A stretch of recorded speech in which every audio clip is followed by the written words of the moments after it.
So what's this page going to be about now at 34? It's going to be about string crossings String crossings, yeah, with how many strings? with two. 2 strings. And then have you looked on the next page, 35? Just take a look there, number 35. How many strings? 3. And then 36? 4. Right. So also, all the rest of these are string crossings, 2 strings, 3 strings, 4 strings, right? Okay. So in order to talk about these string crossings, we need to talk about the parts of the arm and what the different parts do. So what are the 4 parts of the arm that we identify? The upper arm, the lower arm, the wrist, and the fingers.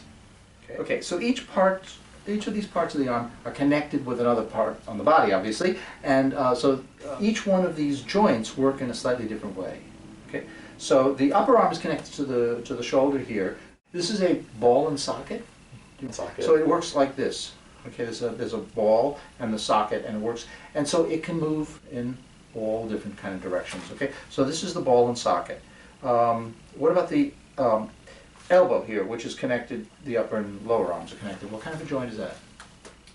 That one's not a ball and It's socket. not a ball and socket. It's What is, you know what it's called? It's like a door a hinge. hinge, right?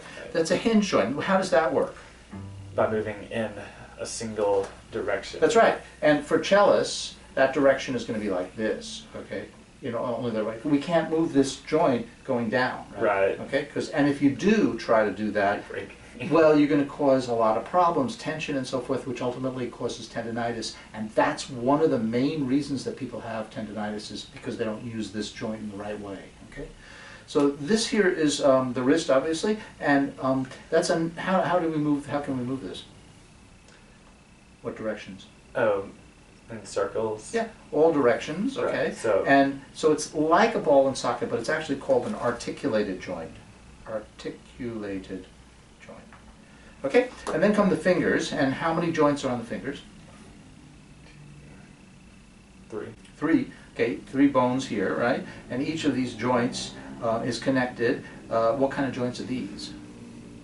Probably a hinge. It's right. Each one is a hinge. This is a hinge too, but look, I can actually move it a little bit this way, even though the hinge goes that way. Mm-hmm. So the reason for that is because it's just a very loose hinge on that, and it allows us, because of that, it allows us to be able to move the finger in that way, which is obviously necessary for this. But it's also going to be, we're going to see how that can be used in other ways on the right hand as well. Okay. What about the thumb? How many bones there? 2. No, there actually is a bone here Oh. too. Right? Oh, yeah, I see. Okay. And what kind of joints? Articulated joint. No, this is the hinge Oh. again. Okay. This is the hinge joint, okay? And that can only move that one way, right? Okay. Right. This is a slightly different kind of joint because it allows you to move in this way. But these are hinges there, okay? And remember what the thumb, I've talked about the thumb before as being so important. There's so many nerve connections between the thumb and the brain, more than any other part of the body except for the Heart.